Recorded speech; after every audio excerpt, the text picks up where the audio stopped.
अहिले यस्तो छ गाइस, उकालो हिँडेछ ऊ कालो न काले, त्यही माथि पसिना आएर हैरान छ।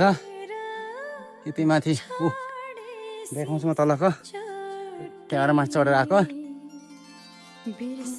कस्तो माथि माथिबाट म पुरै देखाउँछु। यो चाहिँ बिहानीको भ्युज गाइस, म देखाउँछु एक एक ठाउँ कस्तो छ सबै।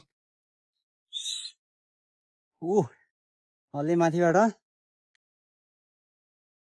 ऊ पारि ठाउँहरू दामी देखिँदो रहेछ। यो यताको भ्युज हो। अझै माथि चढ्नु छ। ऊ यहाँबाट सर्र ऊ माथि माथि पुरै देखिरहेको छ गाइस।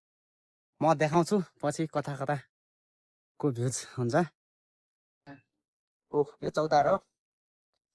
दामी जग्गा घुम्न आउँछन्। उति नेपालको झन्डाको हो। जोडी पराय कपालहरू आउँछन् होइन, आफ्नो सिङ्गल यस्तै हो। यो चाहिँ बेनी बजार बिचमा कालीगण्डकी दामी छ होइन।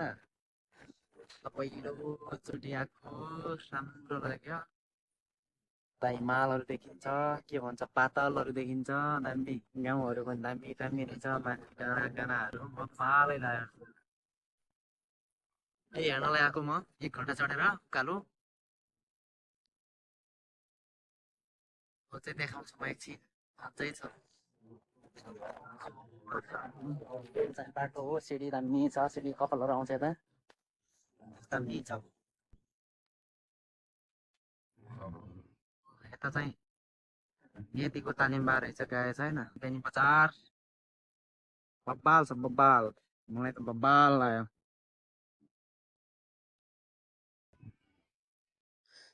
अब फर्क्यो गुटुङटुङ, जुन बाटो गएको थियो त्यही बाटो।